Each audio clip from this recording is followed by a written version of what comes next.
ഇപ്പൊ വേദനയുണ്ടോ മോനെ? ദത്തൻ്റെ നെറ്റിയിലൊന്ന് തടവിക്കൊണ്ട് മഹേശ്വരി ചോദിച്ചു. എൻ്റെ അമ്മേ, ഇപ്പൊ എനിക്ക് വലിയ വേദന തോന്നുന്നില്ലെന്ന് ഇതും കൂട്ടി 5ാമത്തെ തവണയാണ് പറയുന്നേ. നിനക്കറിയില്ല ഇത്രയും നാളെ ഞാൻ അനുഭവിച്ച വേദന. അറിയോ അമ്മേ, അത് അമ്മയുടെ കണ്ണുനീർ ഞാൻ അറിയുന്നുണ്ട്. പക്ഷേ എന്നിലെ സങ്കടവും ദേഷ്യവും മാറണമെങ്കിൽ അയാൾ ജനാർദ്ദനവർമ്മ മരിക്കണം, ഒപ്പം അയാളുടെ മകളും. എങ്കിലേ എനിക്ക് സമാധാനമാവൂ. എൻ്റെ മോൻ്റെയും ഭർത്താവിൻ്റെയും ഈ അവസ്ഥയ്ക്ക് കാരണക്കാരായ ആരെയും വെറുതെ വിടില്ല ഞാൻ. അമ്മേ, ദത്തൻ അവരെ വിളിക്കുമ്പോൾ അവർ അവനെ നോക്കി എന്തെന്നുള്ള രീതിയിൽ. അമ്മച്ചനെ ഒരിക്കലും ആത്മാർത്ഥമായി സ്നേഹിച്ചിരുന്നില്ല, സത്യമല്ലേ? ഞാൻ സ്നേഹിക്കാതിരുന്നതല്ല, നിന്റെ അച്ഛനെ ഇഷ്ടമുണ്ടായിരുന്നു. പക്ഷേ സ്വന്തം ഏട്ടനോടായിരുന്നു എന്ന് മാത്രം. അതുകൊണ്ട് അമ്മ എന്തു നേടി? അമ്മയെ ആത്മാർത്ഥമായി സ്നേഹിച്ച അച്ഛനെ തന്നെ കൊന്നില്ലേ? എൻ്റെ അച്ഛനൊപ്പം എനിക്ക് കിട്ടേണ്ട ബാല്യം പോലും തട്ടിയെടുത്ത് കളഞ്ഞില്ലേ? അമ്മ എന്നെ നോക്കിയിരുന്നു, എന്നെ ഇഷ്ടമായിരുന്നു. അപ്പോഴും അമ്മയുടെ ഏട്ടനും മക്കളും കൂടുതൽ സ്ഥാനം നൽകി. ഒരിക്കലും ഞാൻ പരാതി പറഞ്ഞിരുന്നില്ല. കാരണം എനിക്ക് കൂട്ടായി അറിഞ്ഞൊരു സൗഹൃദം പോലെ അനുവിനെ തന്നെ തന്നു. ഞങ്ങൾക്കിടയിലെ ഫ്രണ്ട്ഷിപ്പ് അത് പ്രണയമാണെന്ന് എന്നെ തെറ്റിദ്ധരിപ്പിച്ചു. അവളെ തന്നെ എന്നിൽ നിന്നും അകറ്റിയില്ലേ? ഇല്ല, വെറുതെ വിടില്ല ഒന്നിനെയും. അച്ഛനും അനുവിനും വേണ്ടി കണക്ക് ചോദിക്കും, ഒപ്പം അമ്മയെ കൊല്ലാൻ നോക്കിയതിനും എന്നെ ഈ അവസ്ഥയിലാക്കിയതിനും. പക്ഷേ അതിനു മുന്നേ ഇതെല്ലാം അറിയേണ്ടവൻ അറിഞ്ഞേ മതിയാവൂ. കർണൻ ഇവിടുന്ന് നേരെ നമ്മുടെ വീട്ടിലേക്കല്ല, അവൻ്റെ വീട്ടിൽ പോയി സത്യങ്ങൾ അറിയിച്ചിട്ടേ നമ്മുടെ വീട്ടിലേക്കുള്ളൂ. അപ്പോഴാ എൻ്റെ മനസ്സ് അല്പമെങ്കിലും ശാന്തമാവുകയുള്ളൂ. കാറിൽ നിന്നിറങ്ങിയതും തന്നെ സൂര്യ പല്ലവിയെയും മിത്തുമോളെയും കാണാനായി ഓടിപ്പോയി. അർച്ചന സൂര്യ പോയ വഴിയെ കൂപ്പിച്ചു നോക്കിയിട്ട് ഡോറടച്ച് പുറത്തേക്ക് ഇറങ്ങി. അനിരുദ്ധിനെ നോക്കാതെ അവിടെ നിന്ന് മുന്നോട്ട് പോകാനാഞ്ഞതും അവൻ അവൾക്ക് മുന്നിൽ കാലിൽ ചാരി നിന്നുകൊണ്ട് മുന്നിലേക്ക് അവൻ്റെ ഒരു കാൽ നീട്ടിവെച്ചു. അർച്ചന തല ഉയർത്തി അവനെ നോക്കുമ്പോൾ അവൻ്റെ ചുണ്ടിൽ ഒരു കള്ളച്ചിരി ഉണ്ടായിരുന്നു. അത് കണ്ടതും ദേഷ്യത്തിൽ അവൾ അവനെ നോക്കി. അതെ, താനെന്താ നിന്ന് ഗോഷ്ടി കാണിക്കുക? വഴിയിൽ നിന്ന് മാറടോ. ഡി അധികം നിഗളിക്കല്ലേ. ഒന്നുമില്ലെങ്കിലും ഞാനേ ഒരു പോലീസ് ഓഫീസറാണ്. ആ മര്യാദയെങ്കിലും കാണിച്ചാൽ കൊള്ളാം. ഇല്ലെങ്കിൽ നീ വെറുതെ എൻ്റെ കൈക്ക് പണിയുണ്ടാക്കി വയ്ക്കും. പിന്നെ ഒരു മര്യാദക്കാരൻ. പെൺകുട്ടികൾ മാത്രം താമസിക്കുന്നിടത്ത് ഇടിച്ചു കയറി വന്നത് പോരാ, എന്നിട്ട് എന്നെ മാന്യത പഠിപ്പിക്കാൻ വന്നിരിക്കുന്നു. നിങ്ങൾ യൂണിഫോം ധരിച്ചില്ലല്ലോ നിൽക്കുന്നേ, നിങ്ങളെ കാണുമ്പോൾ ബഹുമാനിക്കാൻ. അത്രയും അവനെ നോക്കി അവൾ പറഞ്ഞതും അനിരുദ്ധ അവളുടെ കയ്യിൽ പിടിച്ച് അവൾക്ക് പിന്നിലേക്ക് തിരിച്ചു വെച്ച് അവനിലേക്ക് ചേർത്ത് നിർത്തി. അർച്ചനയ്ക്ക് കൈ നന്നായി വേദനിക്കുന്നുണ്ടായിരുന്നു. കൈ വിടടൂ. വിട്ടില്ലെങ്കിൽ എങ്കിൽ ഞാൻ ഇവിടെ കിടന്ന് അലറി വിളിക്കും. എങ്കിൽ വിളിക്കടി. ഞാൻ വിളിക്കും. അവസാനം നിങ്ങൾ തന്നെ നാണം കെടും. നോക്കിക്കോ. ആര് നാണം കിടന്ന്? അപ്പോൾ അറിയാം. നീ വിളിക്ക്, എനിക്കും പറയാനുണ്ട് ചിലത്. അതവൻ പറഞ്ഞതും അവൾ ഒന്നും മനസ്സിലാവാതെ അവനെ നോക്കി. ഇന്ന് അവിടെ വന്നപ്പോൾ നീ എൻ്റെ മുന്നിൽ നിന്നില്ലേ? അത് തൊട്ട് പറയും ഞാൻ. എന്താ പറയട്ടെ? വൃത്തികെട്ടവൻ. അത് നിന്റെ തന്തയെ പോയി വിളിച്ചാൽ മതി. ഡോ, അധികം നകളിക്കല്ലേ പെണ്ണെ. ഞാൻ ആദ്യമേ പറഞ്ഞതാ നിന്നോട്. പിന്നെ നീ ഇന്ന് മനഃപൂർവ്വം വന്ന് നിന്നതല്ലടി അങ്ങനെ എന്നെ പ്രലോഭിപ്പിച്ച് നിന്റെ വലയിൽ വീഴ്ത്താൻ. ചി എന്ന് പറഞ്ഞ് അവൾ മുഖം കൂട്ടി. ഞാനെന്നറിഞ്ഞത് മനഃപൂർവ്വം എൻ്റെ മുന്നിൽ വന്ന് നിന്നതും പോരാ, എന്നിട്ട് എന്നെ ന്യായം പഠിപ്പിക്കാൻ വരുന്നോ നീ? നിങ്ങൾ ആവശ്യമില്ലാതെ പറഞ്ഞാലുണ്ടല്ലോ. നിങ്ങൾ അവിടേക്ക് ഇടിച്ചു കയറി വന്നതും പോരാ, ഇപ്പം കുറ്റം എനിക്കായോ? പിന്നെ നിങ്ങളെ വളച്ചിട്ട് എനിക്കെന്തിനാ?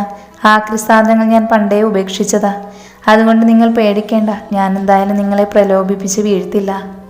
ഓക്രു നിന്റെ കേട്ടോടി. ഞാനൊരു പോലീസ് ഉദ്യോഗസ്ഥന് കാണാനും കൊള്ളാം. അതുകൊണ്ട് മനഃപൂർവ്വം എന്നെ കൊടുക്കാൻ നീ വന്ന് നിന്നതാണെന്ന് ആര് കണ്ടു? നിങ്ങളുടെ ഉദ്ദേശം എന്ന് എനിക്ക് മനസ്സിലാവാതിരിക്കാൻ ഞാൻ പൊട്ടിയല്ല. മര്യാദയ്ക്ക് കൈവിട്ടേ നിങ്ങൾ. അതും പറഞ്ഞ് അവൾ അവൻ്റെ കയ്യിൽ കിടന്ന് കുതറിയിട്ടും അവൻ വിടാതെ അതേ അവരുടെ കരങ്ങളിലേക്ക് പിടിയോടെ നിന്നതും. കർണൻ്റെ ഡ എന്നുള്ള ഉച്ചത്തിലുള്ള വിളിയേട്ട് രണ്ടുപേരും മുന്നിലേക്ക് നോക്കി. കർണനെ കണ്ടതും അവളുടെ കയ്യിലെ പിടിവിട്ട് മുന്നിലേക്ക് തള്ളി. അർച്ചന വീഴാൻ പോയെങ്കിലും അവൾ എങ്ങനെയോ ബാലൻസ് ചെയ്ത് നിന്നു. ഇവൻ ആ പല്ലവിയെ നോക്കി അവിടെ ഇരുന്നൂടെ, മറ്റുള്ളവരെ ഇങ്ങനെ ശല്യം ചെയ്യാതെ. മനസ്സിൽ കണ്ണനെ ഓരോന്ന് പറഞ്ഞ് പുറമെ അവനെ നോക്കി ചിരിച്ചുകൊണ്ട് നിന്നതും കണ്ണൻ അവൻ്റെ അടുത്തേക്ക് വന്നു. എന്താ ഇവിടെ? ഏയ് ഒന്നുമില്ലടാ. ആ കുട്ടി ഒരു സംശയം ചോദിച്ചു, അതൊന്ന് പറഞ്ഞു കൊടുത്തതാ ഞാൻ. അല്ലേ കുട്ടി? അതിനർച്ചന അവനെ കൂർപ്പിച്ച് തന്നെ നോക്കി. കർണൻ അർച്ചനയെ നോക്കി. താൻ അകത്ത് പൊക്കോ, എനിക്ക് ഇവനോട് രണ്ട് സംസാരിക്കാനുണ്ട്. ആ കുട്ടി അവിടെ നിൽക്കുന്നുണ്ടെങ്കിൽ നിന്നോട്ടെ, എനിക്ക് വിരോധമില്ല. നീ പറഞ്ഞോ കർണ, ഞാൻ കേൾക്കാം. എനിക്കെന്തായാലും ആ കുട്ടി ഇവിടെ നിൽക്കുന്നതിൽ വിരോധമുണ്ട്. അതുകൊണ്ട് താൻ അകത്തേക്ക് പോ. അവസാനം അത് അർച്ചനയെ നോക്കി പറയുമ്പോൾ അനിരുദ്ധിനെ കടുപ്പിച്ച് നോക്കിയ ശേഷം അവൾ അകത്തേക്ക് പോയി. കർണൻ അനിരുദ്ധിനെ നോക്കി ചോദിച്ചു, അല്ല ആ കുട്ടി എന്ത് സംശയം ചോദിച്ചു എന്നാ പറഞ്ഞേ നീ? അത് പിന്നെ ഈ സ്ത്രീകൾ എവിടെയെങ്കിലും അപകടത്തിൽപ്പെട്ട അതിൽ നിന്നും രക്ഷപ്പെടാൻ പറ്റിയ ആയോധന മുറകൾ ഏതൊക്കെയെന്നായിരുന്നു? അതായിരുന്നു. എങ്കിൽ ഞാനിനി കാണിക്കുന്ന മുറയാണ് അതെന്ന് നോക്കി പറയണേ മോൻ. അത്രയും പറഞ്ഞ് അനിരുദ്ധിൻ്റെ അടുത്തേക്ക് വരുന്ന കർണനെ നോക്കി അനിരുദ്ധ് പറഞ്ഞു, ഡാ അമ്മ. അനിരുദ്ധ് പറഞ്ഞിടത്തേക്ക് കർണൻ നോക്കിയതും അവിടെ ആരും ഉണ്ടായിരുന്നില്ല. മുന്നിൽ നോക്കുമ്പോൾ അനിരുദ്ധ് നിന്നിടം ശൂന്യം. നീ പോടാ കാല, ചുണയുണ്ടെങ്കിൽ ഇവിടെ വന്ന് പിടിക്കടാ എന്നെ. അതും പറഞ്ഞ് അകത്തേക്ക് ഓടിപ്പോകുന്ന അവനെ കർണൻ ഒരു ചിരിയോടെ നോക്കി നിന്നു. എല്ലാവരും ഒത്ത് സന്തോഷത്തോടെ സദ്യ കഴിഞ്ഞ് ഒരുപാട് സമയം ചിലവിട്ടു. അപ്പോഴും കർണൻ അവരിൽ നിന്നെല്ലാം മാറി നിന്നിരുന്നു. നേരം വൈകിയ കൊണ്ട് അർച്ചനയോടും സൂര്യയോടും ഇവിടെ തന്നെ കൂടാൻ രേവതി പറഞ്ഞു. പിന്നെ മറുത്തൊന്നും പറയാതെ അവരും അവിടെ കൂടി. രാത്രി എത്ര നിർബന്ധിച്ചിട്ടും ഗീത തിരിച്ചു പോയിരുന്നു. കർണൻ പറഞ്ഞു നിൽക്കാൻ. എങ്കിലും അച്ഛൻ്റെ ഓർമ്മകൾ തങ്ങി നിൽക്കുന്ന ആ വീട്ടിൽ നിന്നും അമ്മ മാറി നിൽക്കില്ലെന്ന് അറിയാവുന്നത് അവനും പിന്നെ ഒരുപാട് നിർബന്ധിച്ചിരുന്നില്ല. കാർത്തിക അർച്ചനയും സൂര്യയും അവിടെ ഉള്ളതുകൊണ്ട് ഇവിടെ നിൽക്കുമെന്ന് വാശി പിടിച്ചതുകൊണ്ട് ഇന്നത്തേക്ക് മാത്രം അവൾക്ക് അവിടെ നിൽക്കാൻ അനുവാദം നൽകി ഗീത മടങ്ങി. ഗീതയെ വീടുവരെ അനിരുദ്ധ് തന്നെയാണ് ആക്കിയത്. വൈറ്റിൽ സ്കൈ ബ്ലൂ ചേർന്ന ഒരു സാരിയാണ് പല്ലവി ഉടുത്തത്. തല നിറയെ പൂവും നെറ്റിയിൽ ഒരു കുഞ്ഞു പൊട്ടുമായിരുന്നു അവളുടെ ആകെയുള്ള ഒരുക്കം. എന്നാൽ അതിനേക്കാൾ അവളിലെ പെണ്ണിൻ്റെ അഴകിന്ന് കൂടിയിരിക്കുന്നു. കർണൻ്റെ പേരിലുള്ള താലിയും സിന്ദൂരവും അവളിലെ മാറ്റം ഒന്നുകൂടെ കൂട്ടി. ഇന്ന് ആദ്യരാത്രി തന്നെ കോളമാക്കാനാണോ രേവുവിൻ്റെ ഒരുക്കം? രേവതിയുടെ അടുത്തേക്ക് വന്ന് പല്ലവിയെ നോക്കി കാർത്തിക ചോദിച്ചു. അത്രയ്ക്ക് ബോറാണോ കാത്തു ഞാൻ? പല്ലവി അവളെ നോക്കി ചോദിച്ചു. നീ സുന്ദരിയല്ലേ, നിന്നെ ആരാ ഇഷ്ടപ്പെടാതിരിക്കുന്നേ? പക്ഷേ ഏട്ടനെ അറിയാവുന്നതല്ലേ, ഏട്ടന് ഇങ്ങനെയുള്ള ഒന്നും ഇഷ്ടമല്ല. അനു ഉണ്ടായിരുന്നപ്പോൾ പറയുമായിരുന്നു, ആർഭാടമായിട്ടുള്ള കല്യാണമൊന്നും വേണ്ട, വീട്ടുകാർ മാത്രമുള്ള ചടങ്ങ്, പിന്നെ ഫസ്റ്റ് നൈറ്റ് ഇതുപോലെ പൂവ് ചൂടിയൊന്നും വരല്ലെന്നും, നീ എങ്ങനെയാണോ അതുപോലെ ആവണമെന്ന്. അനുവിൻ്റെ പേര് കേട്ടതും പല്ലവിക്ക് എന്തോ മനസ്സ് വിങ്ങും പോലെ. അത് മനസ്സിലാക്കിയ രേവതി കാർത്തികയെ നോക്കി. നല്ലൊരു ദിവസമായിട്ട് മോളെ വിഷമിപ്പിക്കാനാണോ നിന്റെ പരിപാടി? അയ്യോ, ഞാൻ അങ്ങനെ കരുതിയല്ല പറഞ്ഞേ. തൽക്കാലം നീ ഒന്നും പറയണ്ട, ഒന്ന് പോയി. കാർത്തിക പിന്നെ അവിടെ നിന്ന് വേഗം പോകുമ്പോൾ രേവതി പല്ലവിയെ നോക്കി. മോളതൊന്നും കാര്യമാക്കണ്ട, അവൾ അങ്ങനെ ഒരുത്തിയ. മോൾ ഈ പാലും കൊണ്ട് ചെല്ല്. മിത്തുമോൾ അവനൊപ്പമല്ലേ ഉള്ളേ, എന്തായാലും ദേഷ്യപ്പെടില്ല, മോള് ചെല്ല്. പല്ലവി അവരെ നോക്കി ചിരിച്ചിട്ട് മുന്നിലേക്ക് നടന്നു. അവൾ പോകുന്നത് നോക്കി മനസ്സ് നിറഞ്ഞു ചിരിച്ച ശേഷം അവരും അവിടെ നിന്ന് പോന്നു. പല്ലവി ഡോറിൻ്റെ മുന്നിലെത്തിയതും തലയിലിരുന്ന പൂവിനെ കയ്യിലെടുത്തു. അവിടെ കണ്ട ടേബിളിൽ വെച്ച ശേഷം അകത്തേക്ക് കയറി. ഡോറ് തുറക്കുന്ന സൗണ്ട് കേട്ട് മിത്തുമോളെയും കൊണ്ട് കർണൻ തിരിയുമ്പോൾ മുന്നിൽ പാൽ ഗ്ലാസും പിടിച്ചു നിൽക്കുന്നവളെ തന്നെ കർണൻ നോക്കി നിന്നു. ഒപ്പം മിത്തുമോളും നോക്കുന്നുണ്ടായിരുന്നു.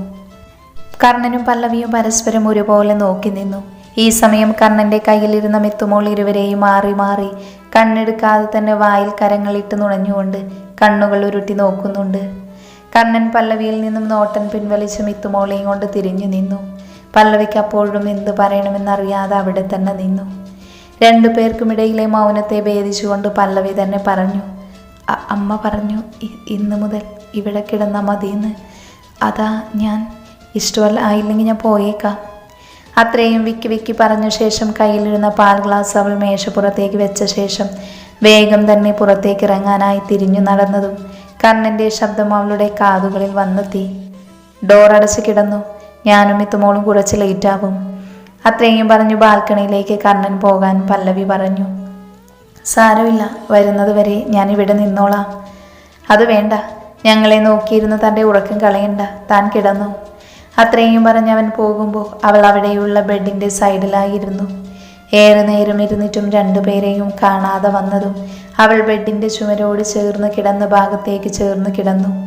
എത്രയൊക്കെ തിരിഞ്ഞു മറിഞ്ഞും കിടന്നിട്ടും അവൾക്കും ഉറക്കം വന്നിരുന്നില്ല. അവൾക്കരികിൽ ആരുടെയോ സാമീപ്യം അറിഞ്ഞതും അവൾ തിരിഞ്ഞു കിടന്നുകൊണ്ട് നോക്കി. അപ്പോഴാണ് അവൾ കാണുന്നത് കർണൻ്റെ കയ്യിലിരുന്ന് ഭദ്രമായി ഉറങ്ങുന്ന മിത്തുമോളെ. മെല്ലെ ബെഡിൽ കിടത്തിയ ശേഷം അവളുടെ മറു സൈഡിൽ അവനും കിടന്നു. പല്ലവി അവരെ രണ്ടുപേരെയും മാറി മാറി നോക്കുന്നുണ്ട്. താൻ ഉറങ്ങിയില്ലേ ഇതുവരെ? ഇല്ല. അതെന്താ, ഇവിടെ കിടന്നിട്ട് ഉറങ്ങാൻ പറ്റുന്നില്ലേ തനിക്ക്? അത് പിന്നെ കണ്ണേട്ടനും മിത്തുമോളും വരാൻ വേണ്ടി ഞാൻ. പല്ലവിയുടെ വാക്കുകൾ അത് പറയുമ്പോൾ മുറിഞ്ഞു പോയിരുന്നു. താനിപ്പോൾ എന്താ എന്നെ വിളിച്ചേ? പല്ലവിക്ക് നേരെ തിരിഞ്ഞു കിടന്നുകൊണ്ട് കർണൻ ചോദിച്ചു. അത് പിന്നെ തനിക്ക് വിക്കുണ്ടോ? ഇല്ല. എങ്കിൽ പിന്നെ ഞാൻ ചോദിച്ചതിനുള്ള മറുപടി പറയാതെ ഇങ്ങനെ കിടന്ന് വിൽക്കുന്നത് എന്തിനാ? പല്ലവി അതിനൊന്നും മിണ്ടാതെ മറ്റെങ്ങോ നോട്ടം മാറ്റി. ഇനി പറയ്, താൻ കുറച്ചു മുന്നേ എന്താ വിളിച്ചതെന്ന്? കണ്ണേട്ടാന്ന്. ഇഷ്ടമായില്ലെങ്കിൽ ഞാൻ ഇനി വിളിക്കില്ല. അതിനവനൊന്ന് ചിരിച്ചു. എന്നിട്ട് അവളെ നോക്കാതെ മലർന്നു കിടന്നുകൊണ്ട് പറഞ്ഞു, അതൊക്കെ തൻ്റെ ഇഷ്ടം. അത്രയും പറഞ്ഞുകൊണ്ട് അവൻ കണ്ണുകൾ പൂട്ടി നിദ്രയിലേക്ക് പോയി. ഏറെ നേരം അവനെ തന്നെ നോക്കി കിടന്ന ശേഷം പല്ലവിയും നിദ്രയെ പുൽകി. ദത്തൻ മയക്കത്തിലായിരുന്നു. ഈ സമയം അവൻ്റെ അടുത്ത് തന്നെ സൈഡിൽ കിടന്ന അവൻ്റെ തലയിലും കരങ്ങളിലും മഹേശ്വരി മെല്ലെ തലോടിക്കൊണ്ടേയിരുന്നു. ദത്തൻ കിടന്ന റൂമിലെ ഡോറ് തുറന്നു വരുന്ന ജനാർദ്ദൻ വർമ്മയെയും സുപ്രിയയെയും കണ്ടതും തന്നെ മഹേശ്വരിക്കുള്ളിലെ ദേഷ്യം നുരഞ്ഞു പൊന്തി. എന്നാൽ ദത്തന് ഓർമ്മ കിട്ടിയ കാര്യം അവൻ അറിയാൻ പാടില്ലാത്തതുകൊണ്ട് തന്നെ അവരുടെ ഉള്ളിലെ ദേഷ്യത്തെ അവർക്കുള്ളിൽ തന്നെ മറച്ചു. ദത്തനിപ്പോൾ എങ്ങനെയുണ്ട് മഹി? പഴയതുപോലെ തന്നെ. ഒന്നും ഓർമ്മയില്ല അവന്. മരുന്നിൻ്റെ എഫക്റ്റ് കൊണ്ട് ഉറങ്ങിയെന്നേ ഉള്ളൂ. എന്നാൽ ഈ സമയം ജനാർദ്ദൻ്റെയും സുപ്രിയയുടെയും ഉള്ളിൽ സന്തോഷമായിരുന്നു. ഡോക്ടർ പറഞ്ഞല്ലേ ഏട്ടനോൻ ഓർമ്മയിന് തിരിച്ചു കിട്ടുമോ ഇല്ലയോ എന്നുള്ള കാര്യം. ഡോക്ടർ പറഞ്ഞത് ചാൻസ് കുറവാണെന്നാ.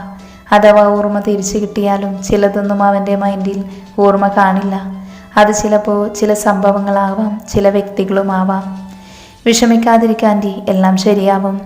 എനിക്കും അത് തന്നെയാ മോളെ ഒരേ ഒരു പ്രാർത്ഥന, എല്ലാം വളരെ വേഗത്തിൽ തന്നെ ശരിയാവണമെന്ന്. എന്ന ഡിസ്ചാർജ് എന്ന് പറഞ്ഞു ഡോക്ടർ. ചിലപ്പോൾ ഇന്ന് തന്നെ പോകാം, ഇല്ലെങ്കിൽ നാളെ. ഞങ്ങൾ അറിഞ്ഞിട്ട് മനഃപൂർവ്വം വരാത്തതല്ല. എൻ്റെ ജോലി തിരക്കറിയില്ലേ തനിക്ക്? അതിനെന്താ ഏട്ടാ, ഏട്ടൻ്റെ ജോലി നടക്കട്ടെ. എന്നെയും മോനെയും എപ്പോൾ വേണേലും വന്ന് കാണാലോ. ജനാർദ്ദനൻ സുപ്രിയയെ നോക്കി പറഞ്ഞു. നീ എന്താ പറഞ്ഞേ? ആൻറ്റി നമ്മളെ കാണുമ്പോൾ ഏട്ടനെ കാണാൻ പോകാത്തത് ദേഷ്യപ്പെടുമെന്നല്ലേ? അവൾക്കൊരിക്കലും അവളുടെ ഏട്ടനോട് ദേഷ്യപ്പെടാനാവില്ല. കണ്ടോ നീ എൻ്റെ അനിയത്തിക്ക് എന്നോടുള്ള സ്നേഹം. ഓ, ഒരു അനിയത്തിയും ചേട്ടനും വന്നേക്കുന്നു. അത് പറഞ്ഞ് സുപ്രിയ അവരിരുവരെ നോക്കി ഒന്ന് ചിരിച്ചു. തൽക്കാലം ഞങ്ങൾ ഇറങ്ങുവാ മഹി, പോയിട്ട് കുറച്ച് ആവശ്യങ്ങളുണ്ട്. ശരി ഏട്ടാ, പോയിട്ട് വാ. പിന്നെ ദത്തനെ ഒന്ന് നോക്കിയ ശേഷം അവർ അവിടെ നിന്നും പോയി. അവർ പോയതും ദത്തൻ കണ്ണു തുറന്ന് അമ്മയെ നോക്കി. കണ്ടില്ലേ, ഒന്നും അറിയാത്തവനെ പോലെ വന്നു നിന്നിട്ട് പോയത്. അയാൾ പോട്ടെ ഇപ്പോഴത്തേക്ക്, പക്ഷെ ചെയ്ത തെറ്റിനുള്ള ശിക്ഷ അത് അയാളെ കൊണ്ട് തന്നെ എണ്ണി എണ്ണി അനുഭവിപ്പിക്കും ഞാൻ. അത്രയും പറയുമ്പോൾ തന്നെ തൻ്റെയും തൻ്റെ മകൻ്റെയും ഈ അവസ്ഥയ്ക്ക് കാരണക്കാരായ സ്വന്തം ആങ്ങളെയും മോളെയും കൊല്ലാനുള്ള ദേഷ്യം അവരിൽ നുരഞ്ഞു പൊന്തി. പല്ലവി രാവിലെ കണ്ണുകൾ തുറന്ന് നോക്കുമ്പോൾ കാണുന്നത് മിത്തുമോളെ പൊതിഞ്ഞു പിടിച്ച് കിടന്ന് നന്നായി ഉറങ്ങുന്ന കർണനെയാണ്. അവൾ ശബ്ദമുണ്ടാക്കാതെ എഴുന്നേറ്റ ശേഷം ബെഡ്ഷീറ്റ് കൊണ്ട് രണ്ടുപേരെയും നന്നായി പുതപ്പിച്ചു. അതിനുശേഷം ഡോറ് തുറന്ന് പുറത്തേക്കിറങ്ങി. അവൾ മുൻ താമസിച്ചിരുന്ന റൂമിലേക്ക് വന്ന അലമാരയിൽ നിന്നും ഡ്രസ്സെടുത്ത് നേരെ കുളിച്ചൊരുങ്ങി താഴേക്ക് വന്നു. പല്ലവി താഴേക്ക് വരുമ്പോൾ അർച്ചനയും സൂര്യയും കാർത്തികയും ടേബിളിൽ ഇരുന്ന് ഫുഡ് കഴിക്കുമായിരുന്നു. അവർക്കടുത്ത് നിന്നുകൊണ്ട് തന്നെ രേവതി അവൾക്ക് ആവശ്യമുള്ളതെല്ലാം വിളമ്പി കൊടുക്കുന്നുണ്ട്. അപ്പോഴാണ് അങ്ങോട്ട് വരുന്ന പല്ലവിയെ അവർ കാണുന്നത്. ഒരു വൈറ്റ് ചുരിദാറാണ് വേഷം, അതും കാർത്തിക എന്ന് അവൾക്കായി സെലക്ട് ചെയ്തത്. അതിനൊപ്പം അവളുടെ നെറ്റിയിലെ സിന്ദൂരവും കഴുത്തിലെ താലിയും ഭംഗി തീർത്തു. മോളെ എഴുന്നേറ്റോ? കണ്ണനും മിത്തുമോളും എഴുന്നേറ്റില്ലേ? ഇല്ല, രണ്ടുപേരും നല്ല ഉറക്കത്തിലാ. ഇന്നലെ നല്ല ലേറ്റായ രണ്ടാളും കിടന്നേ. മോളിരിക്കുന്നു ഇവർക്കൊപ്പം കഴിക്കാൻ. ഇല്ലമ്മേ, ഞാൻ പിന്നെ ഇരുന്നോളാം. പല്ലവി അത് പറയുമ്പോൾ അതിനുള്ള മറുപടി കാർത്തികയാണ് നൽകിയത്. ആ, ഇനി നമുക്കൊപ്പം ഒന്നും ഇരിക്കാൻ ഇഷ്ടം കാണില്ല ചിലർക്ക്. രാവിലെ തന്നെ മോളെ ഇട്ട് കളിയാക്കാതെ കഴിച്ചിട്ട് എണീറ്റ് പോടി. അതും പറഞ്ഞ് രേവതി കാർത്തികയുടെ തലയിൽ ഒരു കൊട്ടു കൊടുത്തു. ഇപ്പം ഞാൻ പുറത്തായില്ലേ? മോളിവളെ പറയുന്നത് നോക്കണ്ട, അതിങ്ങനെ ഒരുത്തി. അതിനെ പല്ലവി ഒന്ന് ചിരിച്ച ശേഷം അർച്ചനയെയും സൂര്യയെയും നോക്കി. നിങ്ങൾ ഇന്ന് തന്നെ പോകുവാണോ? പിന്നെ പോകാതെ, അവിടെ ഫ്ലാറ്റ് പൂട്ടിയിട്ടാ പോന്നേ. അതുമല്ല, പോയിട്ട് ഓഫീസിലും പോണടി. കുറേ വർക്ക് പെൻഡിങ് ഉണ്ട്. അത് തീർത്തില്ലെങ്കിലേ കർണൻ സാർ ഓടിക്കും ഞങ്ങളെ. പോയിട്ടിനി എന്നാ വരുന്നേ നിങ്ങൾ? സമയം കിട്ടുമ്പോൾ ദേ ഇരിക്കുന്ന മുതലേ ഫ്രീ ആണെങ്കിൽ ആ നിമിഷം ഞങ്ങളിവിടെ എത്തും. കാർത്തികയെ ചൂണ്ടി അർച്ചന അത് പറയുമ്പോൾ കാർത്തിക അർച്ചനയെ കൂർപ്പിച്ച് നോക്കി. ഫുഡ് കഴിച്ച ശേഷം കുറേ നേരം സംസാരിച്ച ശേഷമാണ് മൂവരും ഇറങ്ങിയത്. കർണൻ ഉറങ്ങിട്ടെന്ന് കരുതി കാർത്തിക അവനെ വിളിച്ചുണർത്താൻ നിന്നില്ല. ഏട്ടൻ എണീക്കുമ്പോൾ പറയാനായി പല്ലവിയോട് പറഞ്ഞിട്ടാണ് പോയത്. കാറ് പാർക്ക് ചെയ്ത് തിരിഞ്ഞതും സുപ്രിയ കണ്ടു സഞ്ജയെ. അവൾ ജനാർദ്ദനന്റെ അടുത്തേക്ക് വന്നു നിന്നു. ഡാഡി, അവനാണെന്ന് എന്നെ മറ്റുള്ളവരുടെ പേരും പറഞ്ഞ് തള്ളിയേ. അതും പറഞ്ഞ് കാർ പാർക്ക് ചെയ്തിറങ്ങുന്ന സഞ്ജയെ ചൂണ്ടി സുപ്രിയ പറഞ്ഞു. ജനാർദ്ദൻ സുപ്രിയയും കൊണ്ട് സഞ്ജയ്ക്കടുത്തേക്ക് നടന്നു. ഹലോ, ഒന്ന് നിന്നേ താൻ. പിന്നിൽ നിന്നും ആരുടെയോ വിളി കേട്ട് തിരിഞ്ഞു നോക്കുമ്പോൾ കണ്ടു ജനാർദ്ദനെയും സുപ്രിയയെയും. അവനെ കാണുമ്പോൾ തന്നെ അവനിലെ ദേഷ്യം നുരഞ്ഞു പൊന്താൻ തുടങ്ങി. നീ ആരെന്നോ എന്തെന്നോ എനിക്കറിയില്ല, പക്ഷെ എൻ്റെ മോളുടെ ദേഹത്ത് നീ കൈവച്ചതാണ് തെറ്റ്. അതും എൻ്റെ മോളുടെ ജീവിതത്തിന് തടസ്സമായി നിൽക്കുന്ന ഒരുത്തിക്ക് വേണ്ടി. അയാളത് പറയുമ്പോൾ ഒരു പുച്ഛം കലർന്ന ചിരിയാണ് സഞ്ജയ് അവർക്ക് നൽകിയത്. എൻ്റെ മകളെ തള്ളിയ നിന്നെ തിരിച്ചു തള്ളാൻ അറിയാത്തത് കൊണ്ടല്ല, എൻ്റെ മകൾ പറഞ്ഞ ഒറ്റ കാരണം കൊണ്ടാണ് നിന്നെ തള്ളാതെ വിടുന്നത്. എന്നെ തള്ളിയിട്ട് അച്ഛനും മോളും ഇവിടെ നിന്ന് പോകുമെന്ന് ഉറപ്പുണ്ടെങ്കിൽ തള്ളിക്കോ. ഞാൻ നിങ്ങളുടെ മുന്നിൽ തന്നെ നിൽപ്പുണ്ട്. പറഞ്ഞല്ലോ, എൻ്റെ മോള് പറഞ്ഞു തന്നെ തല്ലേണ്ടതില്ലെന്ന്. അതിനർത്ഥം തനിക്കറിയില്ലേ, തന്നോട് വഴക്കുണ്ടാക്കാനല്ല, സൗഹൃദം കൂടാനാണ് ഞാനും മോളും വന്നിരിക്കുന്നത്. സഞ്ജയ് ഒന്നും മനസ്സിലാവാത്ത പോലെ അവരെ നോക്കി. നിനക്ക് വേണ്ടത് പല്ലവിയെ, ഞങ്ങൾക്ക് വേണ്ടത് കർണനെയും. നമ്മൾ പരസ്പരം ശത്രുക്കളായിട്ട് കാര്യമില്ല. നമ്മൾ ഒരുമിച്ചാൽ രണ്ട് കൂട്ടർക്കും നേട്ടമേ ഉണ്ടാവുകയുള്ളൂ. നിനക്ക് പല്ലവിയെയും കിട്ടും, ഞങ്ങൾക്ക് കർണനെയും അവൻ്റെ സ്വത്തുക്കളെയും കിട്ടും. അപ്പോൾ പിന്നെ നമ്മൾ കൂട്ടുകാരും ഒരുമിക്കുന്നതല്ലേ നല്ലത്. ജനാർദ്ദന വർമ്മ അത് പറഞ്ഞു തീർന്നതും തന്നെ സഞ്ജയ് അവരെ നോക്കി അട്ടഹസിച്ചു ചിരിക്കാൻ തുടങ്ങി. ഇത് കണ്ടതും ജനാർദ്ദനും സുപ്രിയയും അവനെ തന്നെ നോക്കി നിന്നു, ഒന്നും മനസ്സിലാവാതെ. എന്നാൽ അതിന് വിരാമമിട്ടുകൊണ്ട് സഞ്ജയ് തന്നെ പറഞ്ഞു തുടങ്ങി. കൊള്ളാം, നിങ്ങൾ എന്തിനും മടിക്കാത്തവനെന്നറിയാം, പക്ഷെ ഇത്രയും തരം താഴ്ന്ന് ഞാൻ വിചാരിച്ചില്ല. നിങ്ങളെന്താ പറഞ്ഞേ? നമ്മൾ ഒരുമിച്ച് നിൽക്കണമെന്നോ? അതും ശത്രുക്കളെ തകർക്കാൻ? അതിനാരാ പറഞ്ഞേ കർണൻ അവൻ എൻ്റെ ശത്രുവാണെന്ന്? അപ്പോൾ പിന്നെ നീ ആരാ? പല്ലവിയെ കർണനിൽ നിന്നും നേടാൻ നോക്കുന്നത് എന്തിനാ നീ? അവൻ നിന്റെ ശത്രു അല്ലെങ്കിൽ പിന്നെ അവനും അവൾക്കും പിന്നാലെ നീ എന്തിനാ നടക്കുന്നേ? അതിന് കാരണം ഒന്നേയുള്ളൂ, പല്ലവി എൻ്റെ പെണ്ണ. കർണന് മുൻപേ ഞാൻ മോഹിച്ച പെണ്ണ്. അവളെ എന്നിൽ നിന്നും അവൻ തട്ടിയെടുത്തില്ല. എൻ്റെ ദേഷ്യം അല്ലാതെ അവനോട് എനിക്കൊരു മുൻവൈരാഗ്യവുമില്ല. പക്ഷെ എൻ്റെ പെണ്ണിനെ നേടാൻ വേണ്ടി അവനെ കൊല്ലാൻ പോലും എനിക്ക് മടിയില്ല. കാരണം എനിക്ക് പറ്റിയൊരു എതിരാളിയേ അല്ലവൻ. അത് നിനക്ക് കർണനെ പറ്റി അറിയാത്തത് കൊണ്ടാണ്. അതിന് നിങ്ങൾക്ക് എന്നെ പറ്റി എന്തേലും അറിയുമോ? ഞാൻ ആരാണ്, എവിടെ നിന്ന് വന്നു, എന്ത് ചെയ്യുന്നു എന്നൊക്കെ? ഇല്ലല്ലോ. അപ്പോൾ പിന്നെ ഞാൻ ആരെന്നറിയാതെ നിങ്ങൾക്ക് എങ്ങനെ പറയാനാവും ഞാൻ കർണന് പറ്റിയ എതിരാളിയായില്ലെന്ന്? നിന്നോടൊരു വാക്ക് സാമർത്ഥ്യത്തിന് ഞാനില്ല. എനിക്ക് വേണ്ടത് കർണനെയാണ്. അത് എനിക്കൊപ്പം നിൽക്കാൻ പറ്റുമോ ഇല്ലയോ? അതിന് സഞ്ജയ് അയാളെ ക്രൂരമായി നോക്കിക്കൊണ്ട് ചോദിച്ചു. ശത്രുക്കൾ തമ്മിൽ എങ്ങനെ ഒരുമിക്കുന്നേ? അതിന് നമ്മൾ തമ്മിൽ ശത്രുതയില്ലല്ലോ. ആര് പറഞ്ഞു ഇല്ലെന്ന്? കാരണം എൻ്റെ ശത്രു നിങ്ങളാണ്. എൻ്റെ പെണ്ണിനെ നേടുന്ന കൂട്ടത്തിൽ നിങ്ങളുടെ പതനവും നടക്കും എൻ്റെ ഈ കരങ്ങൾ കൊണ്ട്. നീ എന്താ പറഞ്ഞേ? ഞാൻ നിന്റെ ശത്രുവാണെന്നോ? അതെ, ഈ ലോകത്ത് ഞാൻ ഏറ്റവും കൂടുതൽ വെറുക്കുന്നതും കൊല്ലാൻ ആഗ്രഹിക്കുന്നതും നിങ്ങളെയാണ്, നിങ്ങളെ മാത്രം.